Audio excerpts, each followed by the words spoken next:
Honey trap ಪ್ರಕರಣಕ್ಕೆ ಸಂಬಂಧಿಸಿದಂತೆ ಜಿಲ್ಲಾ ಉಸ್ತುವಾರಿ ಸಚಿವ ಪ್ರಿಯಾಂಕ್ ಖರ್ಗೆ ಅವರು ಯಾಕೆ ಮಾತನಾಡುತ್ತಿಲ್ಲ ಎಂದು ಮಾಜಿ ಶಾಸಕ ರಾಜ್ಕುಮಾರ್ ಪಾಟೀಲ್ ತೇಲ್ಕೂರು ಪ್ರಶ್ನಿಸಿದರು.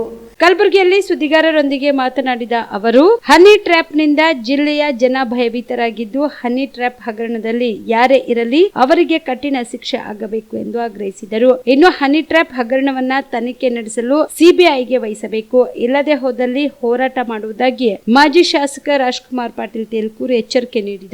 ಘೋರವಾದಂಥ ಅಪರಾಧಗಳು ಕಲಬುರಗಿನಲ್ಲಿ ನಡೀತಾ ಇದೆ.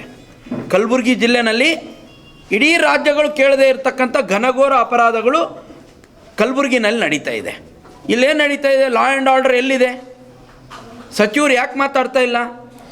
ಇವತ್ತು ಹನಿ ಟ್ರ್ಯಾಪ್, ಕಲಬುರಗಿನಲ್ಲಿ ಹನಿ ಟ್ರ್ಯಾಪ್ ಹಗರಣ, ಇದು ಸಣ್ಣ ಹಗರಣ ಅಲ್ಲ. ಇದು ಅನೇಕ ಜನ ಉದ್ಯೋಗಪತಿಗಳಿಗೆ ಹೆದರಿಸಿ, ವಿಡಿಯೋಗಳನ್ನು ತೋರಿಸಿ, ಬಂದೂಕು ಅವ್ರ ತಲೆ ಮೇಲಿಟ್ಟು ಹಣವನ್ನು ವಸೂಲಿ ಮಾಡಿದ್ದಾರೆ. ಅಮಾಯಕ ಹೆಣ್ಣುಮಕ್ಕಳಿಗೆ ಇವರೇ ಸ್ವತಃ ರೇಪ್ ಮಾಡಿ ಅವ್ರ ವಿಡಿಯೋಗಳನ್ನು ಮಾಡಿಕೊಂಡು ಅವರು ಇನ್ನೊಬ್ಬರ ಮೇಲೆ ಛೂ ಬಿಡ್ತಕ್ಕಂಥ ಕೆಲಸ ಮಾಡಿದ್ದಾರೆ.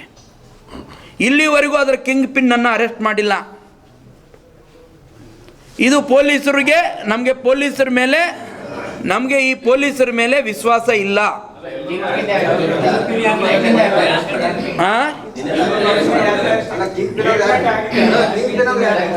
ನೋಡ್ರಿ, ನಾನು ಒಂದು ಹೇಳ್ತೀನಿ ಅದನ್ನು ಅಣ್ಣ, ಸ್ವಲ್ಪ ತಾಳ್ರಿ. ನಿನ್ನೆ ರಾತ್ರಿ ಅರೆಸ್ಟ್ ಮಾಡಿದ್ದಾರೆ ಅಂತ ಹೇಳಿದರೆ ಭಾಳ ಒಳ್ಳೆಯದು. ಆದರೆ ಕಣ್ಣೊರೆಸ್ಲಿಕ್ಕೆ ಅರೆಸ್ಟ್ ಮಾಡಿದರೆ ನಾವು ಒಪ್ಪೋದಿಲ್ಲ. ನಾವು ಈಗಲೂ ಹೇಳ್ತೀವಿ, ಕೊಲೆ ಬೆದರಿಕೆಗಳು ಮತ್ತು ಇಲ್ಲೀಗಲ್ ಗನ್ನುಗಳು,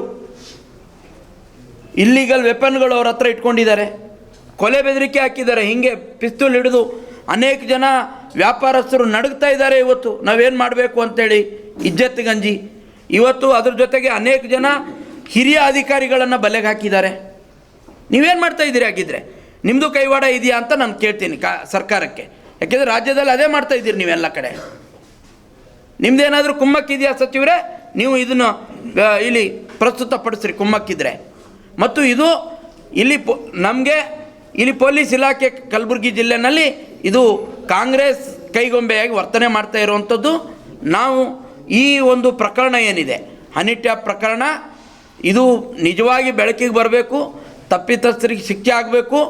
ನಡುಗ್ತಾ ಇರುವಂಥ ರೈತರು, ಅಧಿಕಾರಿಗಳು ಮತ್ತು ಪಾಪ ಆ ಹೆಣ್ಮಗಳು ಹತ್ಕೊಂಡು ಕಣ್ಣೀರು ಸುರಿಸಿ ಅವತ್ತು ಹೇಳಿದ್ದಾಳೆ, ಅವಳಿಗೂ ಕೂಡ ರಕ್ಷಣೆ ಸಿಗಬೇಕು. ಅವಳನ್ನು ಕೊಲೆ ಬೆದರಿಕೆ ಹಾಕಿದ್ದಾರೆ ಅಂತೇಳಿ ನಮ್ಗೆ ಗೊತ್ತಿದೆ. ಸರ್, ಲಾಂಗ್ ಟರ್ಮ್ ಅಂದರೆ ಒಂದು ದೀರ್ಘಾವಧಿ ಕೋರ್ಸ್ ಇದು. ಈ ಲಾಂಗ್ ಟರ್ಮ್ನ ನಾವು ರಿಪೀಟರ್ ಕೋರ್ಸ್ ಅಂತಲೂ ಕರಿತೀವಿ.